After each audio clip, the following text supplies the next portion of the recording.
what we're gonna do right here is go back, way back. It's the Goin Way Back Show with Money B. Classic hip hop, raw and uncut. It's the Goin Way Back Show with Money B, your home for classic hip hop, raw and uncut.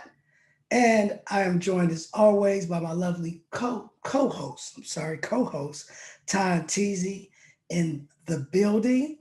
And I do appreciate the outpour of love, concern, and all the kind words, to me and to the entire Digital Underground family.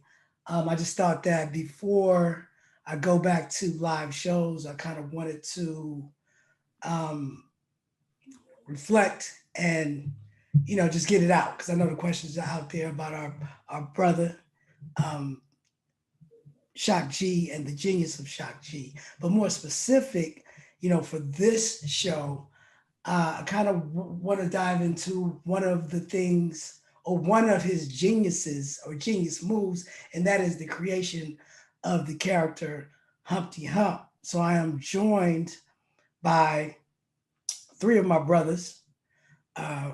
We have my real brother, Master Will, aka Cullen Robinson, in the building. I am joined by my other brother, who is actually Shock's real brother, DU member Kent Rocker, in the building. What up, Kent?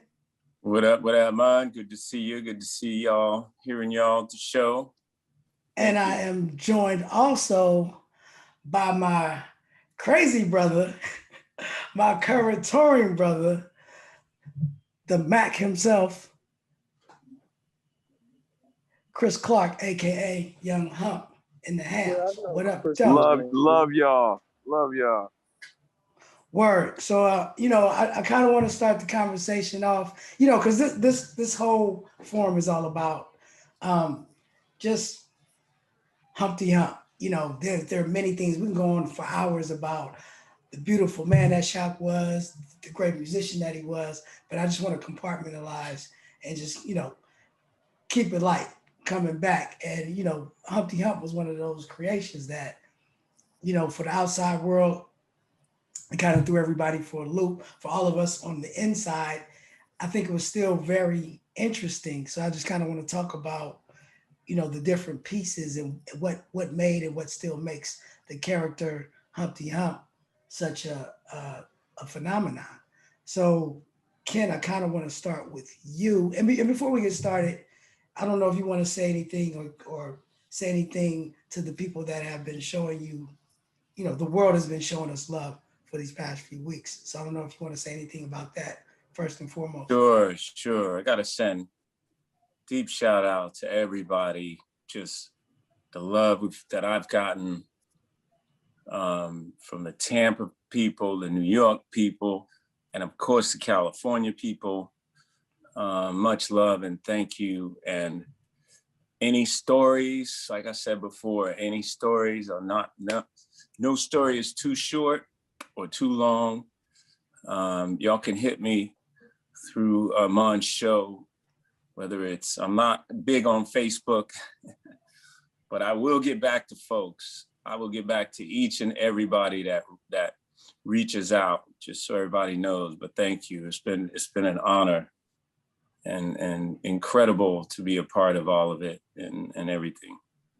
All right. So Kent, talk about the origins, because I remember recording the album. We had done the Do What You Like video. Had he mentioned the Humpty Hump character before we did the Do What You Like video? We were talking about it, and it was a mixture of first, our grandfather kind of looked like Humpty. His nose wasn't as big. He kind of looks like me a lot.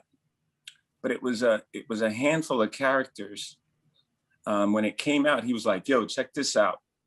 Like, I got this dude in there. A lot of it was P-Funk related too. The characters in P-Funk, Sir Nose, all the characters, Kid Funkadelic and blah, blah, blah. So the concept of other characters in the group really came from P-Funk. But Humpty was part grandpa Wow. They used to call him Big Eddie.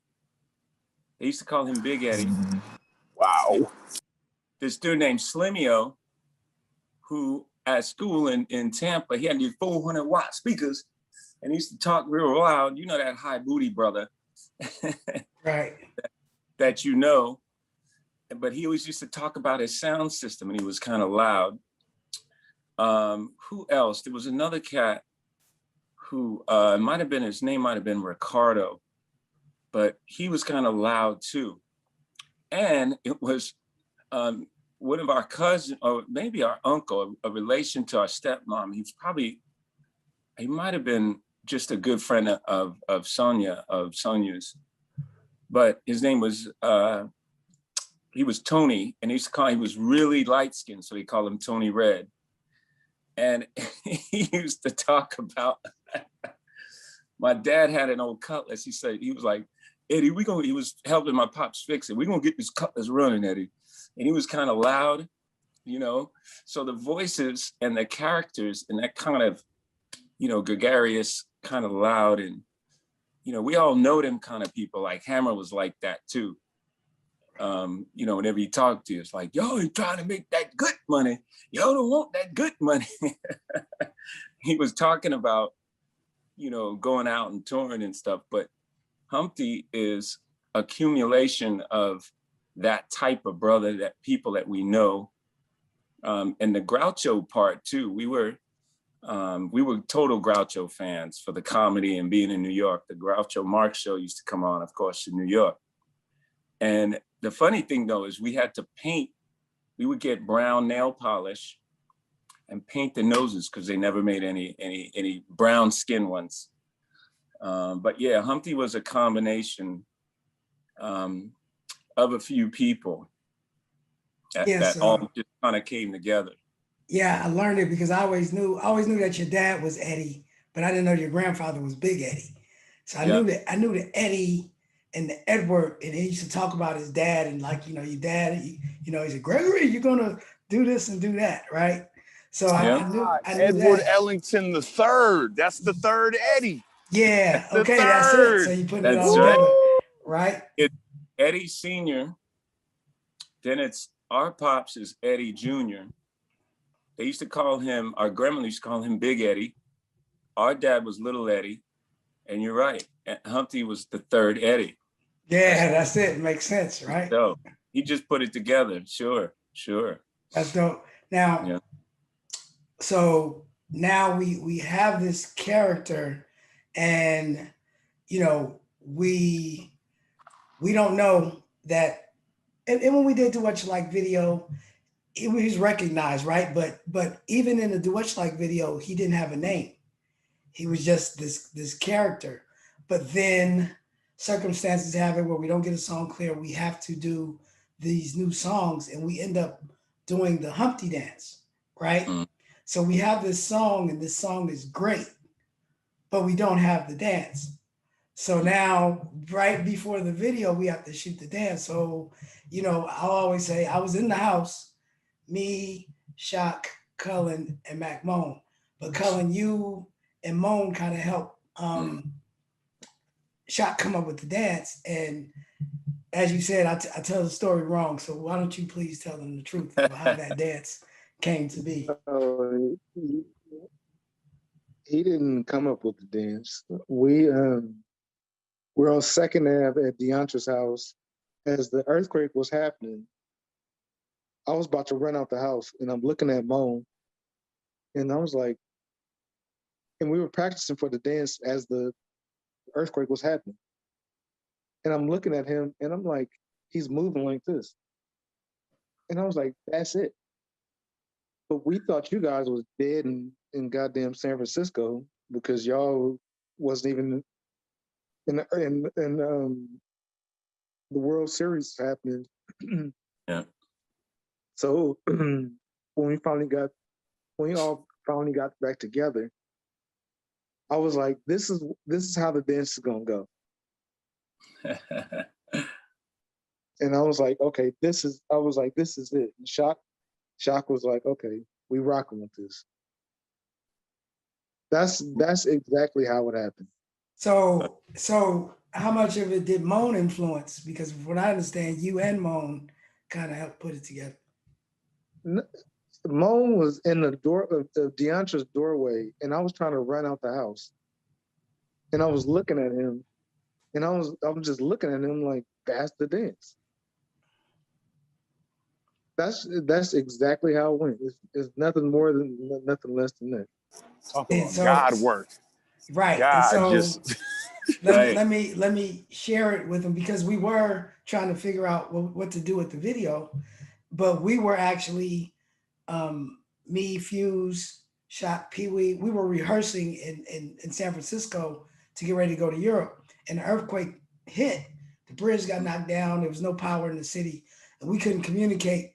So, like he said, they didn't know if we were dead or not. We were just like wandering around in San Francisco, not knowing how we were going to get back across to the East Bay, which was crazy. So that makes sense, because I do remember it now, because I just remember being in Mom's apartment when you guys were practicing it. So the dance was already made by the time that y'all was showing Shot and y'all was doing it together, right? Yeah, we actually thought you guys was dead. I know. So, That's crazy.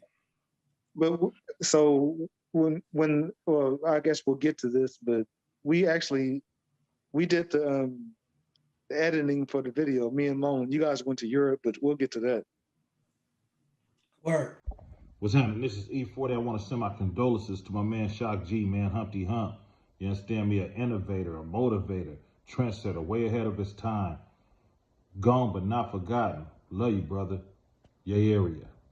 Like, I have 8x10 pictures of Webby as Humpty Hump, Paul as Humpty Hump. There was another Randy. I don't know if you remember him. Randy would come with us and be Shock G, because he was light skinned and tall. He was a little thicker, but he would pass for Shock G, because all he would have to do was put on the leather coat and the zebra hat and the shades, and we called him Shock G, while Shock could be Humpty Hump. So, I know what it was, but talk about, did Shock give you any guidelines of how you had to be when you played Humpty? I worked on the voice, but the voice was easy. It was natural, I should say. Just to be like Humpty and be crazy and, and just kind of be aloof and into people. If I saw somebody wearing something that was fly, be like, Right. What's up, yo, where'd you get that coat from? It was like, it was just be into the moment, really. Right. Just kind of be there and connect, Word. So, Chris, I want to bring you in, and let me just start from the beginning, meaning that Shock G actually introduced us, per se. He suggested that we work together. And if you want to tell the story, I'll let you tell the story. But I just wanted to ask you, were there any, did he give you any secret sauce? And even though you play Young Hump, which is a totally different character, right? But initially I was playing Humpty until we had that show conflict where he had a show and we had a show. And then at that point, it had to split and do a new creation. Because initially, the first probably, 7, 8, 9 shows, maybe 10, something like that. Somewhere, something like that. I was Humpty, billed as Humpty, but then once, And I apologize. Let me stop you, but explain, because people don't understand. You did play Humpty, but what was Shock's vision? Because he wanted to be able. He was always looking for a Humpty so that he could remain Shock G. So how did he explain that to you? Yeah, I mean, first he was like, man, you should rock with money. Y'all should do some shit. Just go on and do some shit. But then later it became like what you said. Like he was like, yeah, we all coming back together. 2020, we're gonna have a reunion and we're gonna do this, and I can play the keys and you can be, And it's funny because we actually did one show together where basically he had the show, and then his grandmother passed. You know, condolences again to the family. So when your grandmother passed, he didn't know if he was gonna be able to make the show. So he hit me and was like, you know, I don't think I'm gonna make the show. Can you fill in for me? But then at the last minute, the way the service was scheduled, he was able to make it. So he was like, well, look, I told you to come, just come anyways, and we'll rock together. So then I show up, and he didn't even have the nose with him. So I come out there with the full fit on. He takes my nose and hat and has me come on stage. So I'm on stage with the full coat on, the shit I wore in the movie, but I don't have the nose of the hat. So I look crazy on stage, and it was like, I was like, yo, some legendary shit. It was the funniest thing. But yeah, that was his thing. And he told me once that there were, like, the people you mentioned in total, it was 6 people, and I was like the 7th dude to be Humpty. And which is kind of crazy, because low key it's like the electric 7. It was 7 people in totality. So you gotta love it, right? So right. So can we recall who the 7 was? I remember. Okay, so it's Ken, it's you. Chris, it's you. I know Webby did it. Paul did it. That's 4. Randy did it. So 5. It's 2 more. Now. Oh, Num did it once. I think Num was Clee. Was Num or Clee? One of them. Well, Clee could do the voice, but he was too chunky to be the. Well, there was one. There was one dude, though, I gotta say, who did a photo shoot. Greg called me, I forget his name, and he did one photo shoot. I can't remember who it is, though. He might have been related to Melissa. So wait, yeah, Kent, because not every. Go ahead, Cullen. No, Kent, when was it? I think I might be able to recall. I have to think about it, but I remember he called me to do a photo shoot, and for some reason I couldn't do it. And it was a dude who never did it before. He wasn't rapping or anything. It was a photo shoot. Oh. I think it was the cover for BAM magazine or something like that. It might have been a BAM cover. It's a black and white cover. I know what you're talking about. That wasn't Randy? No. That was Randy. Wasn't Paul or none of them. It was some other dude, and I think it was a friend or a cousin of Melissa's.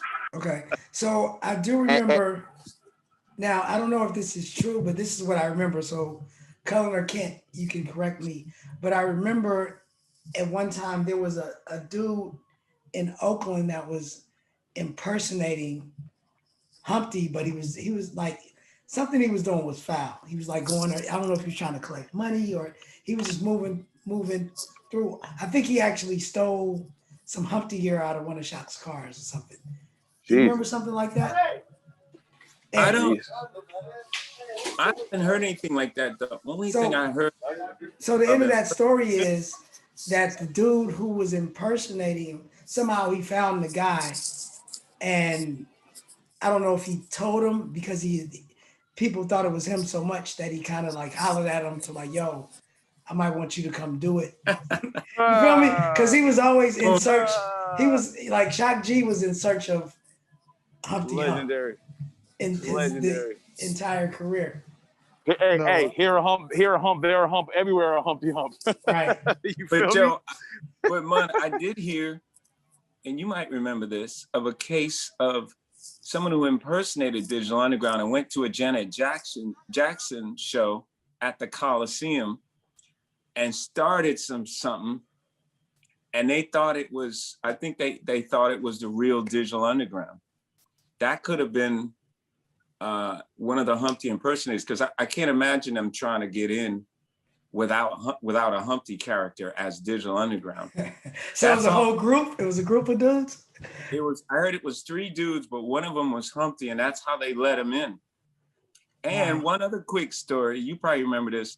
There was somebody in the Midwest during the tour who came in and their laminates were doper than ours. And I remember snagging those. I remember somehow somebody snagged them, but there was a dude somewhere out Midwest came in and got backstage with a laminate and a nose, but someone snatched his laminates and that was it. You know what I'm saying? One thing that I could say about Shock G, he was always happy. And not only that, but he always wanted everybody to be happy. You know what I'm saying? And not only that, but his music was happy music. You know what I'm saying? I remember the time when Shock G came out to my mother's house in Roosevelt, Long Island. Oh boy, my mother fell in love with Shock G, man. He even gave her a nose. We all went out to eat that night and everything with the whole family. Oh man, we had such a great time in Roosevelt. Cullen, Uh-huh. we did the video, right? We did the Humpty, we did the Do What You Like video, we did the Humpty Dance video. It started popping. Now, remember, we left to go on tour. I came back, went to work. Tell me the moment that you knew that this Humpty thing was a real thing. Like, where were you? Or just give me a moment, and then also give me your favorite moment with Humpty Hump, not with Shock G, but with Humpty Hump.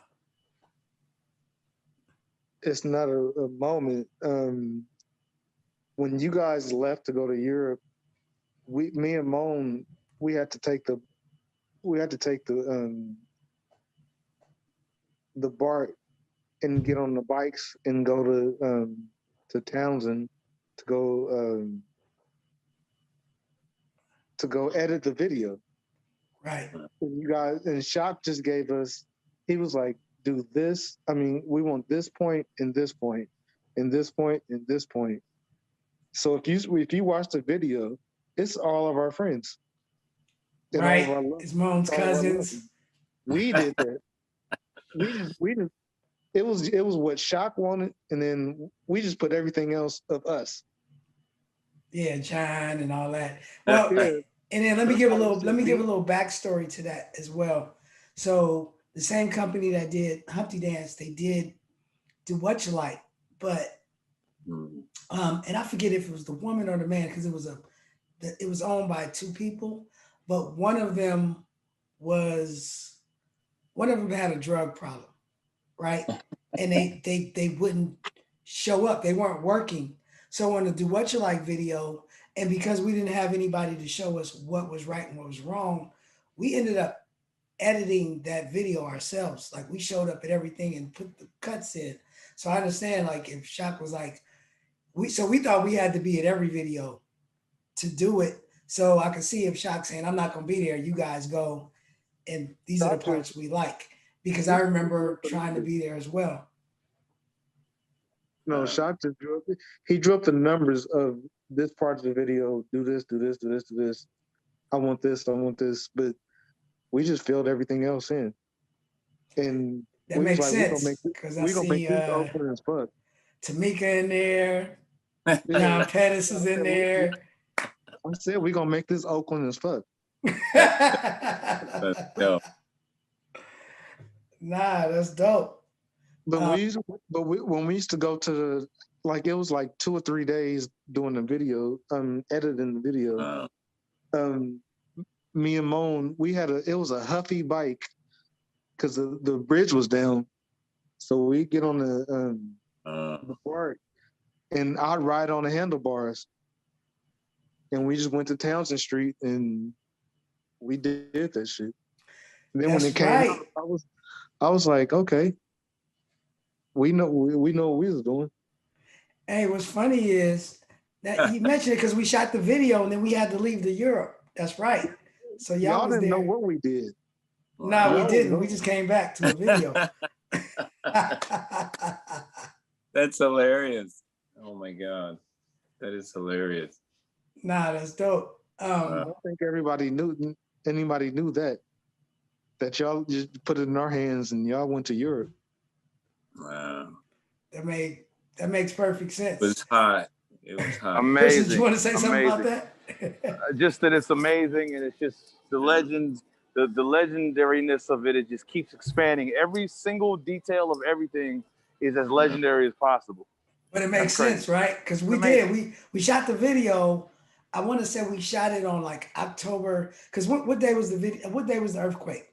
Because we shot the video like 2 or 3 days after the earthquake. It was during the World Series, I remember. It was October, whatever.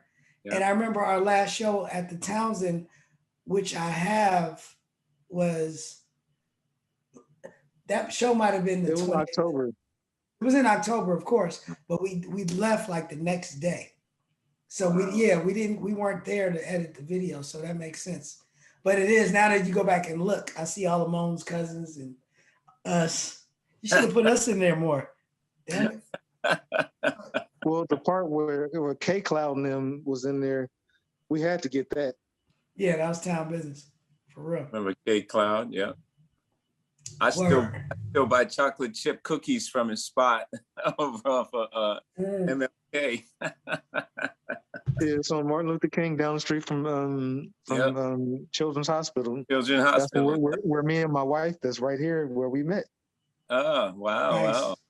wow. So I want to speak about, I'm not even going to say, we can call it the challenges, or we can say the advantages, or whatever we want to call it. But Kenton, I want you to start. Let's talk about the first time Shock asked you to play Humpty on stage. What did he tell you, and what was your job to do? And what show was that? Was it? I know. I'm trying to think. It wasn't so much. A lot of it wasn't speaking during the big 90 tour with PE. Right. We would, after the show, we would go backstage and then switch gear to take pictures, because the rap magazines would come back to take pictures backstage. So the first phase of it, I wasn't speaking at all. We would just go back there and switch. Like I would grab the Humpty case from the spot that we figured it out at on stage in the venue. And then once I tucked that back in the dressing room, we would go back in there, boom, boom, boom, switch. Or later on during the tour, there's actually a picture he gave me for my birthday a few years ago. Towards the end of the tour, I would go and put the shot gear on from the Humpty crate and then come out and sing in the background, just like the video. Right. And there's one of them where I come out, because after a while, he told me, he said, man, start coming out to the stage while you're singing the backgrounds, like come out. And I remember the first time I did it as Shock even, it was like everybody started pointing. So I was like, oh, we got him. I was like, we got him. Yeah, because they didn't know what to do. They had no idea. Little by little, I would come out. But I think the first speaking engagement with Humpty was a meet and grits somewhere, a meet and greet, we used to call it, somewhere, which was easy. I think it might have been something, it's probably on the road. But I remember the Arsenio Hall show was in the same gang project. And I worked on that, and some friends who knew that I was, the other Humpty thought I lip synced because I nailed it. I was proud of that. I was like, oh, cool. I was like, wait, you nailed it on Arsenio, right? Yeah, and that was the same gang. Yep. Now, talk about the story. I know you said it before, but when you said, I think you said it was, somebody recognized, or when they got a clue. Oh, yeah. Wait a minute story. I'm sorry, yeah. It's a good story. The Arsenio Hall show, you guys had already done that with the Humpty dance. Right. And that was him and by himself. But when we came back in the same gang project, he in the limo, like on the way over, he was telling me people that he had met before. So that would be like, hey, Susan, how you doing? Hey, how's your cat doing or whatever, and he was literally on my shoulder, whispering in my ear. And then I remember walking up to all the artists. I mean, it was like a high school prom or something, a talent show or something. All of the big, top West Coast rappers were there at the time. And all I remember is going down the line. It was like, what up, yo? Hey, how you doing? Good to see you again, Jeff, whatever. Easy, what up? And I remember going over to Ice-T, and Ice-T was like, he just froze. He had this crazy look on his face. And for a minute, I didn't know what he was doing. Like, I didn't get it. for a minute. And then I was like, oh, he doesn't know. I was like, what up, P? I just kind of went up to him. I was like, you good? You good? And he was like, oh, shit. He was like, he didn't say a word. He didn't say a word. And then later on, me and Greg talked about it. And I was like, did you see him? He was like, oh my God, we were laughing that he had no clue. And then Ice-T kind of sparked some other people. Who else? There was someone else there that kind of was like, I thought it was just him too. Like, it's really two of them. And man, me and Shock laughed at that. We were cracking up, but it was a lot of fun. And I remember kind of dicing through some conversations, you know, that Shock had as Humpty before with some of these people. But it was just a lot of fun seeing the look on their faces, man. Yo, I wanted to say something real quick. Man, I was watching the movie Goodfellas.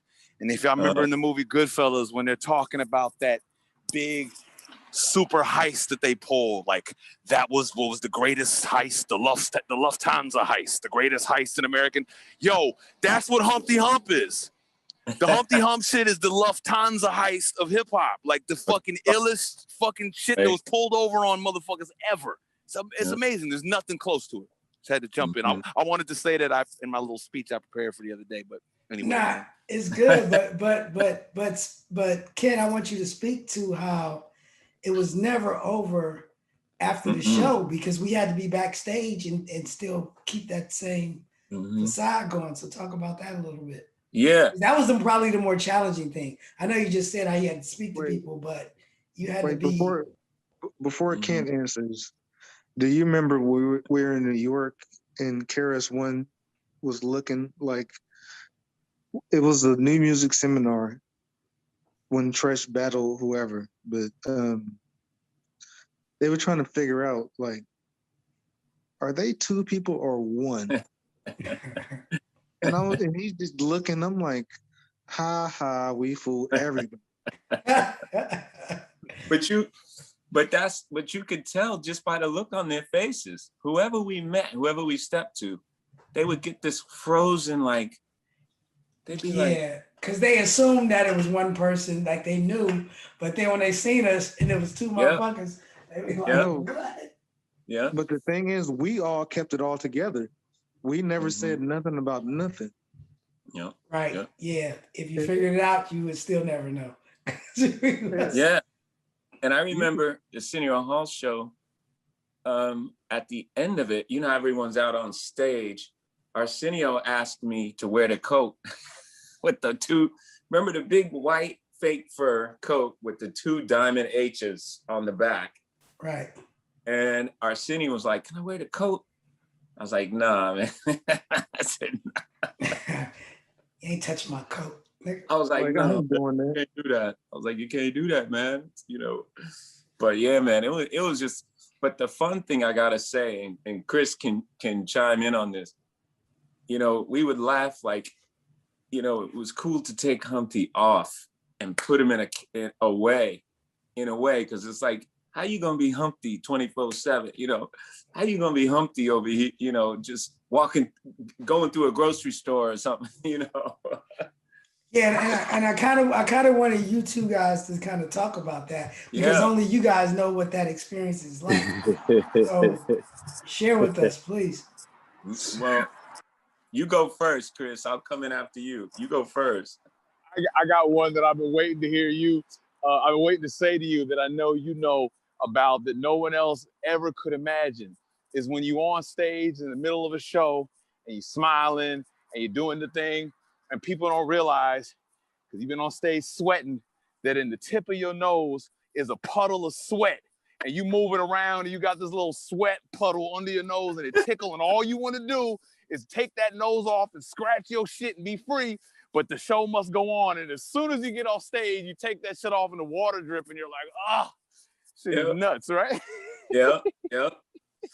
I got a great story. We did a thing in Oakland. It was kind of like a charity.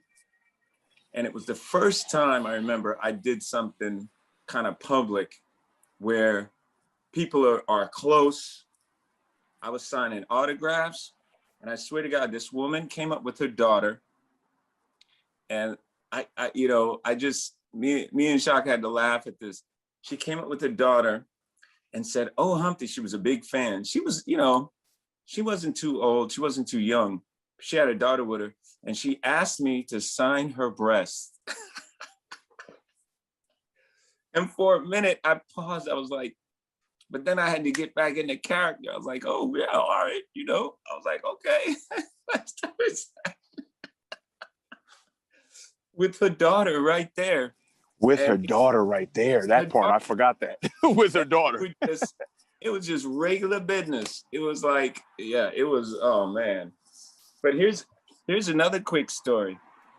We would go down to LA maybe, I don't know, once a week when Yo MTV Raps was hot. And I remember we did a Yo MTV show on one of the Western sets down there. And I think it was some of the hottest West Coast rappers at the time, maybe, who was down there at the time? It might've been Cube, might've been, it wasn't Ice-T though.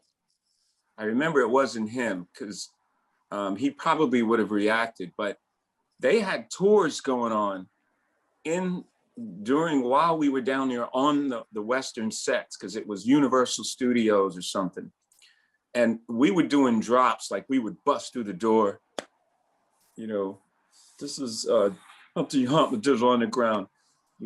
We coming up in here to drink or something, like some kind of Western motif, when you come in. But while the tours were going by, and the tours are all like Midwestern, pale people, all going older with their little cameras. They're taking a picture of everything. And when the procession, they have those little box cars went by, all of them were like, "Oh, look." They're like, "There's Humpty Hump. Yo, Humpty. They'd all wave. Can we get a picture?" They didn't say anything to anyone else standing there. And me and my brother, we in shock. We were like, oh shit, because you don't know, you just don't know the impact of who it gets through to. And we were laughing at that, man. It was crazy. It was surprising and beautiful to see how many different people it all reached and touched. I mean, it was incredible.